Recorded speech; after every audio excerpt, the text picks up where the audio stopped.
Bonjour très cher.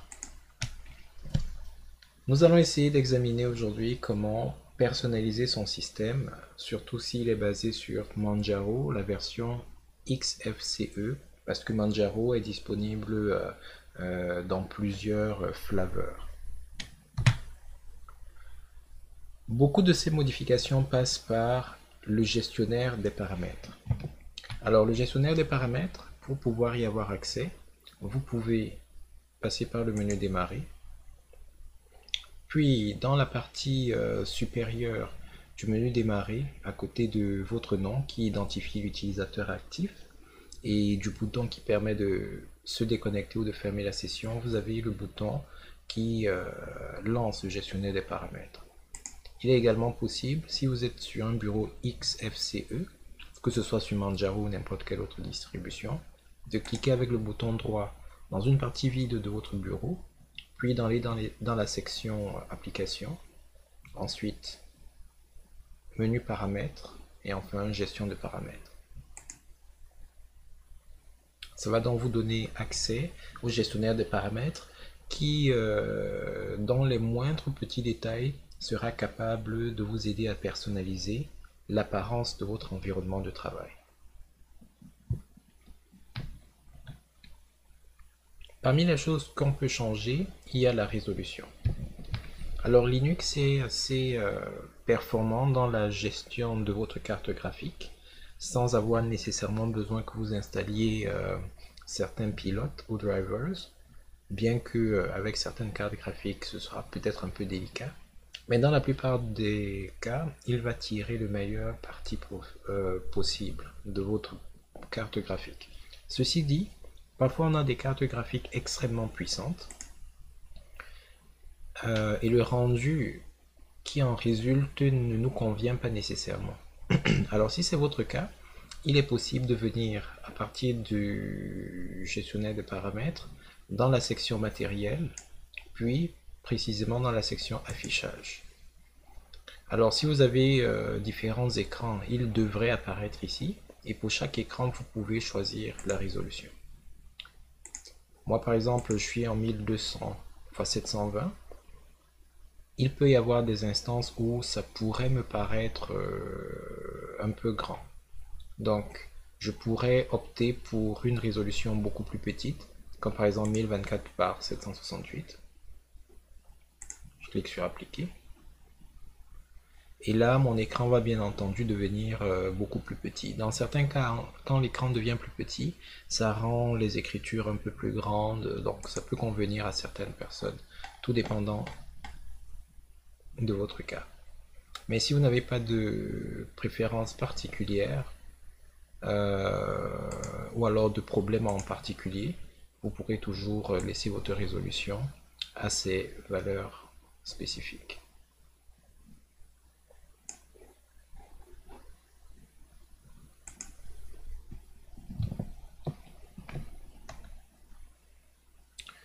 Autre élément qui peut nous apporter de la joie ou de la tristesse, c'est le papier peint. Le papier peint ou le wallpaper. Alors le papier peint, c'est tout simplement l'image qui va recouvrir notre bureau. Les images qui viennent par défaut avec Manjaro sont assez belles, assez modernes, mais elles pourraient ne pas être du goût de tout le monde. Et ces éléments qui sont de manière courante devant notre espace de travail peuvent faciliter ou compromettre la qualité de notre travail parce que ça affecte nos yeux, ça affecte notre humeur d'une façon ou d'une autre. Alors si on veut personnaliser cette image, on peut venir avec le bouton droit cliquer sur une partie vide du bureau, puis se rendre dans les paramètres du bureau. Dans la section arrière-plan, on aura la possibilité de choisir l'image qu'on désire. Par défaut, les images ou alors le dossier où sont conservées les images à sélectionner seront dans le dossier XFCE qui lui-même, comme on peut le regarder en cliquant ici sur dossier puis autres, qui lui-même se trouve dans le dossier backgrounds, qui se trouve dans le dossier share, qui se trouve dans le dossier user. Alors, ce dossier comporte un certain nombre d'images que l'on peut tester au fur et à mesure. Le grand avantage ici est que il suffit de cliquer sur l'image pour qu'automatiquement elle s'applique à notre arrière-plan et qu'on puisse l'apprécier pour voir si elle nous convient suffisamment ou pas assez. Ça c'est poétique. Voyons voir. Alors, les distributions Linux viennent avec des images souvent très intéressantes qui à elles toutes seules peuvent changer vraiment la perception que vous avez de votre environnement de travail. Oh là là, magnifique, magnifique.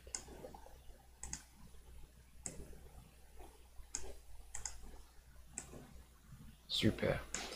C'est des travaux d'artistes de très très grande qualité. Bon, le choix est immense. Je prendrai ceci. Mais dans le cas où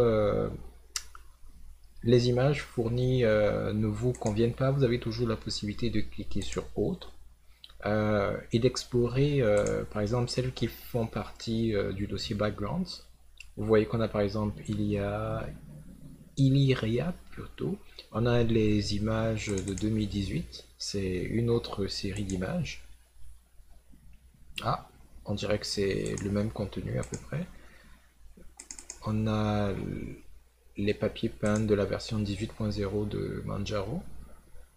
Ça nous offre des choix différents.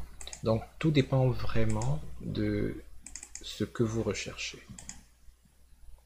Autre particularité, vous avez la possibilité de choisir le style, la manière dont l'image va être affichée. Certaines de ces images sont beaucoup plus grandes que la taille de votre écran. Donc en choisissant centré, étendu, zoomé, mise à l'échelle, la manière dont ça s'incruste dans votre écran va changer en fonction des cas. Si vous avez plusieurs espaces de travail, comme par exemple en ce moment nous en avons deux, vous pouvez décider d'appliquer la même image à tous les espaces de travail, mais si vous décochez ceci et que vous avez genre 4 espaces de travail, vous serez capable d'avoir pour chaque espace de travail une image d'arrière-plan spécifique. Autre avantage très intéressant, c'est la possibilité, lorsque vous avez vraiment beaucoup d'images qui sont toutes de très grande qualité, c'est la possibilité de demander au système de changer l'écran en minutes ou même en secondes. Alors, par exemple, si je dis que toutes les 30 secondes change une image et vas-y dans l'ordre aléatoire, ce sera magnifique. Alors vous allez voir que toutes les 30 secondes, l'image qui est en arrière-plan va changer. Alors l'ordre aléatoire c'est important parce que, comme vous pouvez le constater, il y a une certaine séquence. Les images sont affichées en fonction de leur nom probablement, dans un certain ordre. Donc si vous ne cochez pas ordre aléatoire, c'est toujours dans le même ordre que ces photos vont défiler, les unes après les autres. Donc même si vous en avez beaucoup, à un moment donné, vous allez peut-être être habitué à la séquence, ce qui pourrait rendre les choses un peu moins intéressantes. Mais c'est à vous de voir. Alors le bureau, lorsqu'on a des images d'aussi belle qualité, parfois, pour mieux les apprécier, on peut avoir envie de jouer avec les icônes. Alors en ce moment, sur le bureau, j'ai 3 icônes, mais je peux décider par exemple de ne pas afficher les icônes par défaut, comme par exemple celle du répertoire personnel, des systèmes et de la corbeille. Donc en désactivant ici, ça me permet de les cacher, ce qui me donne, comme vous pouvez le constater, un bureau plus grand et qui me permet de profiter encore plus des icônes, ou plutôt de la qualité des images qui sont là. Il est également possible de changer la taille des icônes et plusieurs autres options en fonction des éléments qui vous tiennent à cœur.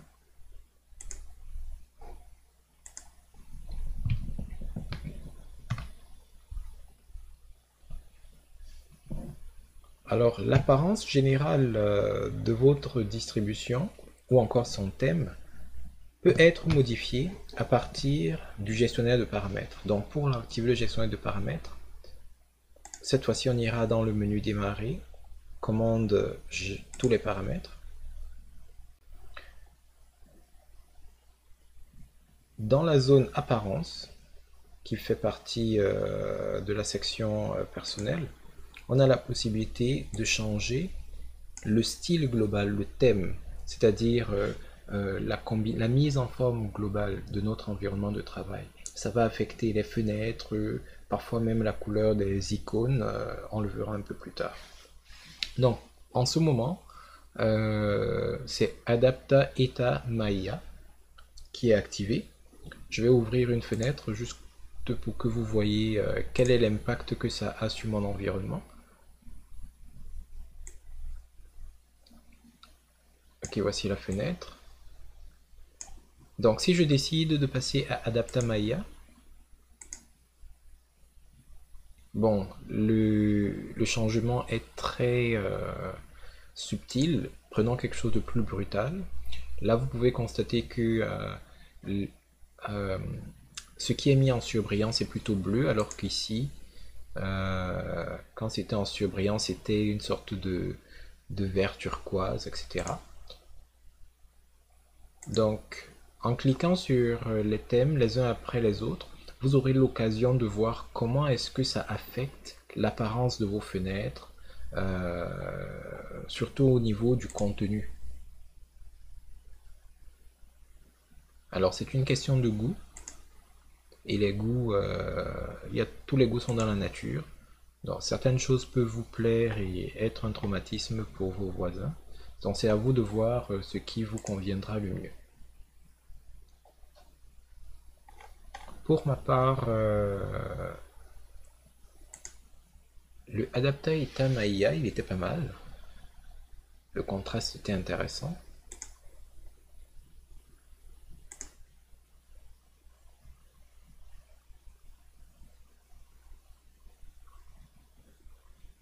Ouais, ça c'est un peu trop sombre. Donc je vais rester avec lui. Donc, dans cette fenêtre d'apparence, on peut changer le thème global, le style, mais également on peut changer les icônes. Les icônes. Donc ici vous pouvez voir les icônes, les formes qu'elles ont, ainsi que les couleurs. Donc si on décide de partir avec l'icône appelée Adwaita, vous voyez l'apparence qu'elles ont prise. Et le grand avantage ici dans XFCE et plusieurs distributions Linux, c'est que dès que vous activez une option, vous pouvez voir immédiatement à quoi est-ce que ça va correspondre. Voici la version Papyrus, la version GNOME, High Contrast.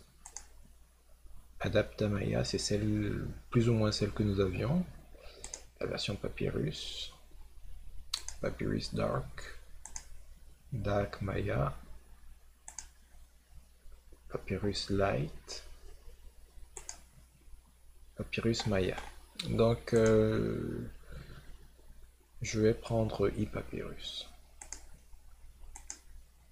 Il est également possible de changer la nature des polices qui apparaissent, par exemple, dans le titre des fenêtres et plein d'autres éléments. Mais les éléments les plus visibles, vraiment, seront le style et les icônes.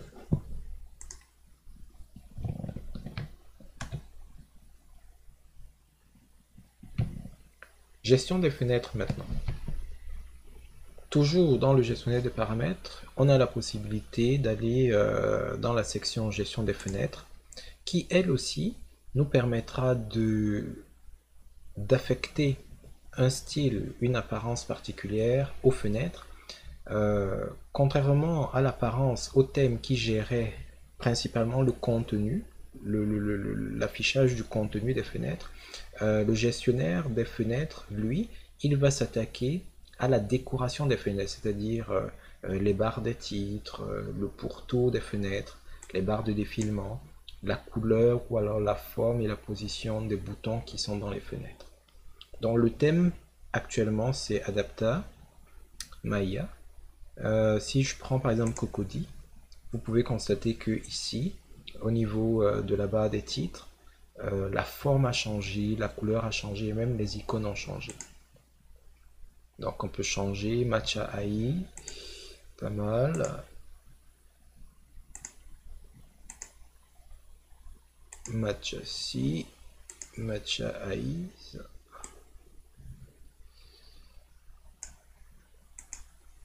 Alors default XHDPI, bon c'est vraiment grossier. Mais bon, ça pourrait plaire à certains. Moi en particulier, les formes extrêmement carrées là ne me plaisent pas, donc la version matcha n'est pas si mal que ça pour moi. Donc je vais rester avec la version matcha.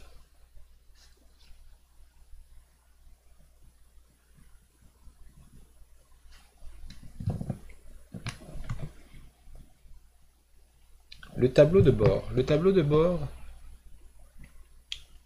c'est un des éléments qui fera presque toujours partie de votre environnement, sauf si vous décidez de le cacher. Il est disponible ici complètement en bas. C'est l'équivalent de la barre des tâches. Même pas c'est l'équivalent, c'est la barre des tâches. Alors pour modifier le tableau de bord, vous pouvez cliquer avec le bouton droit sur la barre des tâches et vous rendre dans la section des propriétés. Donc, hop, là j'ai pas cliqué comme il fallait. Il faut plutôt aller dans la section, cliquer droit sur le tableau de bord, aller dans la section tableau de bord, puis dans la section préférences de tableau de bord. Alors le tableau de bord, vous pouvez changer son mode. Est-ce qu'il sera horizontal, comme c'est le cas en ce moment? Vous pouvez décider qu'il soit vertical, et là il va se déporter vers l'un des coins gauche ou droit de votre environnement. Vous pouvez décider de le verrouiller ou pas. S'il n'est pas verrouillé, vous aurez la possibilité de le changer, de l'agrandir, de le déplacer. Masquer automatiquement. Dans certains cas, vous pouvez décider de dire toujours, ce qui fait que vous profiterez de l'intégralité de la surface de travail de votre bureau, ce qui dans certains cas peut être extrêmement avantageux, mais pas toujours. Vous pouvez décider, au lieu de le masquer toujours, de le masquer plutôt intelligemment, c'est-à-dire que c'est lorsqu'il n'y a pas d'interaction avec le tableau de bord que celui-ci disparaît. Mais lorsqu'il y a des interactions, bon, ben, il disparaît pas, il reste là. Vous pouvez choisir de modifier la taille d'une ligne. En ce moment, elle est de 27, mais si j'augmente, mon tableau de bord va augmenter accordingly, de manière similaire. Donc, si vous gérez beaucoup d'icônes, dans certains cas, ça peut se justifier. Vous pouvez augmenter le nombre de lignes, la largeur également. Donc, au niveau de l'apparence, vous pouvez jouer avec l'apparence parce que vous pouvez lui affecter une couleur. Ça peut être une couleur pleine, ça peut être une image d'arrière-plan que vous allez choisir. Au niveau de la taille des icônes, du survol et de l'opacité, vous pouvez également changer.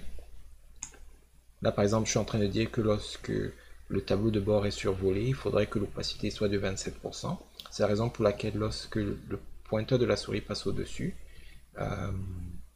ça perd en opacité et on peut voir une meilleure partie de l'arrière-plan. Alors ce sont des réglages que vous ferez en fonction de vos attentes. Et un des éléments les plus importants sera probablement la gestion des éléments, qui sont tout simplement les icônes ou alors les éléments de notification qui sont affichés ici à l'intérieur. Nous avons le bouton d'action, l'horloge, les greffons audio, la zone de notification, le changeur d'espace de travail, etc. On a la possibilité d'en rajouter. On a également la possibilité d'en supprimer si jamais il y a des options qui ne nous intéressent plus. On a également la possibilité, comment dire ça, de modifier l'ordre d'apparition de ces éléments-là.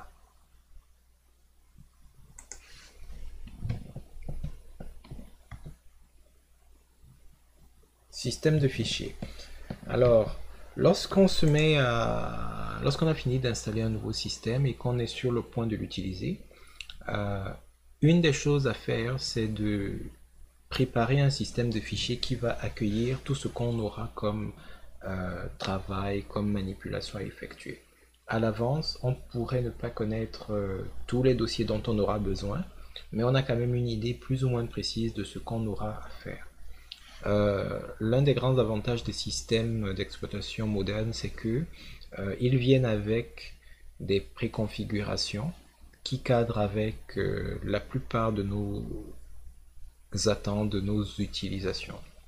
Ça fait que lorsque vous accédez à votre répertoire personnel, par exemple le mien c'est Home Soka, vous pouvez voir qu'un certain nombre de dossiers sont déjà fournis par défaut. Il y a un dossier document, manifestement pour recevoir tout genre de documents, un dossier pour les images, pour les modèles, pour la musique, dossier public pour partager les informations avec les gens sur votre réseau principalement, un dossier téléchargement, un dossier vidéo. Maintenant, en fonction de la nature de votre travail, vous pourriez avoir à personnaliser ce système de fichiers. Pour ma part, moi, mon dossier de travail le plus intense, c'est le dossier de téléchargement. Donc, c'est le dossier au sein duquel je vais en général construire une arborescence beaucoup plus étoffée.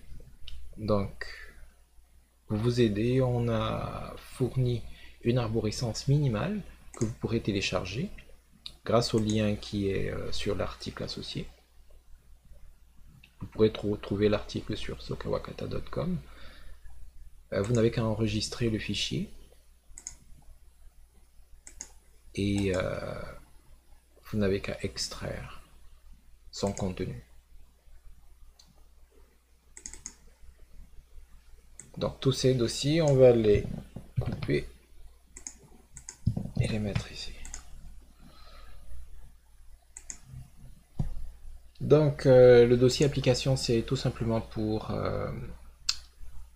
les applications qui sont téléchargées, récupérées sur internet, les didacticiels, si jamais vous êtes abonné à des sources de connaissances, quelles qu'elles soient, comme Sokawakata par exemple ou autres, vous pourrez les classer ici à l'intérieur. Les documents, c'est l'équivalent de documents, sauf que, comme je vous ai dit, dans mon cas particulier, c'est plus dans le dossier téléchargement que je fais le maximum de transferts et de trafic. Images, c'est pareil pour classer les images. Inclassable, parce qu'il y a des éléments qui parfois ne se retrouvent dans aucune des catégories prédéterminées que vous avez mises en place. Donc parfois j'ai un dossier inclassable. Mais si vous ne faites pas attention, ce dossier inclassable va devenir le dossier principal parce que plein de choses vont s'y retrouver. Pour les jeux, pour les livres numériques, les e-books, les modèles, que ce soit de présentation, que ce soit de site web ou quoi que ce soit, la musique, les polices, parce que moi je manipule beaucoup de polices, les sauvegardes, les torrents, certains fichiers torrent, parfois le site web disparaît, ou alors le lien n'est plus disponible, vous ne retrouvez plus le fichier torrent, donc parfois moi je le sauvegarde ces fichiers torrent, c'est parfois utile lorsqu'un disque dur décide de rendre l'âme et vous voulez récupérer la ressource.